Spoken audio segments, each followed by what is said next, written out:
नमस्कार. स्वागत आहे सगळ्यांचं आपल्या नवीन एका व्हिडिओमध्ये. तर मार्गशीर्ष गुरुवार सुरू झाले आहेत आणि 27 नोव्हेंबर 2025 रोजी पहिला गुरुवार झालेला आहे. दुसरा गुरुवार असणार आहे आपला 4 डिसेंबर 2025 या तारखेला. तर आजच्या व्हिडिओमध्ये आपण पूजा मांडणी कशी करावी, कोणते मंत्र जप करावे, अशी सगळी माहिती आपण या व्हिडिओमध्ये पाहणार आहोत. संपूर्ण व्हिडिओ नक्की शेवटपर्यंत पहा. हे श्री महालक्ष्मीचे व्रत समाधान, शांती, ऐश्वर्य मिळावे म्हणून, तसेच श्री लक्ष्मीची आपल्यावर सदैव कृपा राहावी म्हणून करायचे असते. व्रत करणाऱ्यांनी लवकर उठून स्नान करायचे आहे. शरीर मनाने निर्मळ होऊन पूजाविधी करायचा आहे. तसंच व्रताच्या दिवशी उपवास करायचा आहे. दूध आणि केळी असं खायचं आहे आणि रात्री भोजन करून उपवास सोडायचा आहे. पद्मपुराणात संसारी माणसासाठी हे व्रत सांगितलेले आहे. त्यामुळे पती पत्नी दोघे मिळून हे व्रत करू शकतात. हे व्रत करताना काही आकस्मिक अडचण आली तर पूजा आरती दुसऱ्या कोणाकडूनही करून घ्यावी.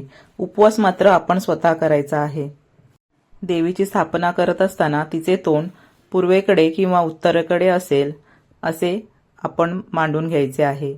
देवीची स्थापना करण्यापूर्वी घरातील जागा, फरशी पाण्याने स्वच्छ पुसून घ्यायची आहे. ज्या ठिकाणी देवीची स्थापना करायची आहे त्या जागी चौरंग किंवा पाट मांडून घ्यायचा आहे. त्याच्या सभोवताली रांगोळी घालून घ्यायची आहे. तसंच गहू किंवा तांदूळ चौरंगाच्या किंवा पाटाच्या मध्यभागी आपल्याला वर्तुळाकार पसरून घ्यायचे आहेत. तर सर्वप्रथम आपण कोणतीही पूजा मांडत असताना सुरुवातीला आपण दिव्याची पूजा करत असतो. तर आपण आधी दिवा प्रज्वलित करून घ्यायचा आहे. त्याला हळदी कुंकू, अक्षदा आणि फूल वाहून आपण त्यांची पूजा करून घ्यायची आहे. स्वच्छ घासलेला एक तांब्याचा तांब्या घ्यायचा आहे. तो पाण्याने भरून घ्यायचा आहे. त्यामध्ये एक सुपारी, एक नाणं, दुर्वा, हळदी कुंकू, एक फूल असं टाकून घ्यायचं आहे. 5 प्रकारच्या झाडांची पानं त्याला लावून घ्यायची आहेत किंवा जर तुमच्याकडे 5 पानं नसतील तर विड्याची पानं तुम्ही कलशावरती मांडू शकता.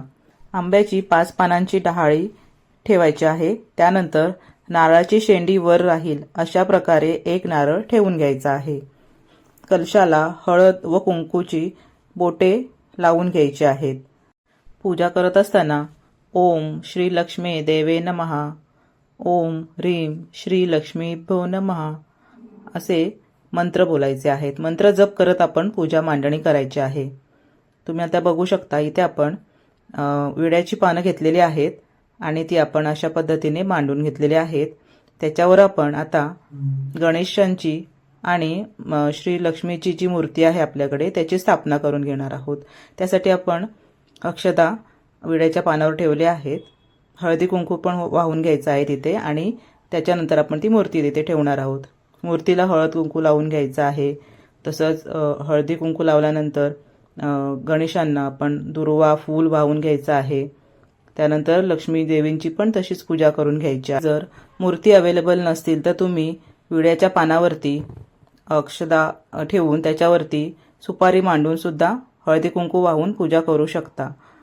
तुम्ही कलशाला तुम्हाला जसं सजवायचं आहे त्या पद्धतीने तुम्ही सजवू शकता किंवा जी आपण कलश स्थापना तुम्हाला मगाशी दाखवली त्याप्रमाणे तुम्ही तसं स्थापना करून घेऊ शकता. सुरुवातीला मी इथे बघा तुम्ही बघू शकता पाटावरती इथे तांदूळ घेतलेले आहेत. त्याच्यावरती आपण तो कलश ठेवून घ्यायचा आहे. माझ्याकडे थोडंफार सजावटीचं साहित्य होतं. त्यानुसार मी काही आभूषणं आणि वस्त्र माझ्याकडे होते. त्यानुसार मी इथे कलश असा सुशोभित करून घेतलेला आहे. देवीची स्थापना करून घेतलेली आहे. बघा वेणी फूल वाहिलेलं आहे तिला आणि सुंदर असं देवीचं रूप आपलं महालक्ष्मींचं इथे तयार झालेलं आहे. तुम्ही बघू शकता. ओम केशवाय नमः, ओम नारायण नमः हा मंत्र स्वतःच म्हणून आचमन करायचे आहे. पळीने पाणी हातावर घेऊन ओम गोविंदाय नमः असे म्हणून हातातील पाणी तांबणात सोडायचे आहे. नंतर देवीला स्नान घालून हळदी कुंकू पुष्प वाहून देवीपुढे अगरबत्ती वाळून घ्यायचे आहे. धूप दाखवायचे आहे. नैवेद्य दाखवायचा आहे. मनोभावे देवीची प्रार्थना करून आपली काय इच्छा असेल ती आपण सफल होण्याची विनंती करायची आहे. फळं ठेवून घ्यायची आहेत. तसंच तुम्हाला काही आणखी सुशोभीकरण करायचं असेल तर तुम्ही करून घेऊ शकता. खूप छान असं वातावरण घरामध्ये तयार होतं, आपल्या आनंदाचं वातावरण असतं. आणि देवीच्या चौरंगासमोर एक पाट मांडून त्यावर बसून श्री महालक्ष्मी व्रताची कथा पण वाचायची आहे. नंतर श्री महालक्ष्मी महात्म्य वाचायचे आहे. वाचताना किंवा दुसऱ्याकडून वाचून घेताना मन एकाग्र ठेवायचे आहे. देवीला नैवेद्य अर्पण केल्यानंतर हात जोडून या पोथीला छापलेले श्री महालक्ष्मीला उद्देशून इंद्रदेवाने म्हटलेले नमन अष्टक म्हणायचे आहे. हे अष्टक म्हणण्यापूर्वी आपण मनात जी काही इच्छा असेल ती देवीला सांगून ती फलद्रूप व्हावी म्हणून देवीला मनोभावी विनंती करायची आहे. मग निरांजन ओवाळून आरती करून घ्यायची आहे. तसंच पूर्ण पूजा झाल्यानंतर तुम्ही कुठल्याही गुरुवारी, मार्गशीर्ष महिन्यातील कुठल्याही गुरुवारी अशी देवीची ओटी भरून घ्यायची आहे. त्याच्यामध्ये खण, नारळ, ओटीचे जे साहित्य असतं ते सगळं घेऊन हळदी कुंकू, अक्षदा आणि एक फूल असं घेऊन देवीची ओटी भरून घ्यायची आहे. आणि ही ओटी तुम्ही उद्यापन केल्यानंतर एखाद्या महिलेची ही ओटी तुम्ही भरायची आहे. रात्री श्री महालक्ष्मींची पुन्हा पूजा करायची आहे. एखादा गोड पदार्थाचा महानैवेद्य करायचा आहे.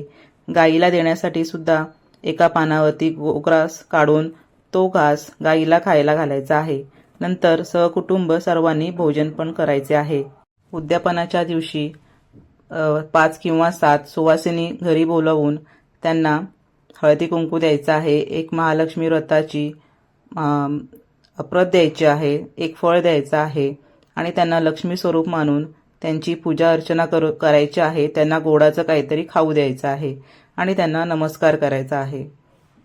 दुसऱ्या दिवशी स्नान केल्यानंतर कलशातील पाणी आपण झाडांना वाहायचं आहे.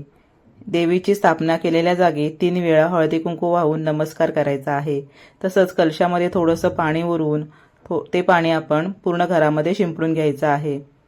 अशा प्रकारे महिन्यातील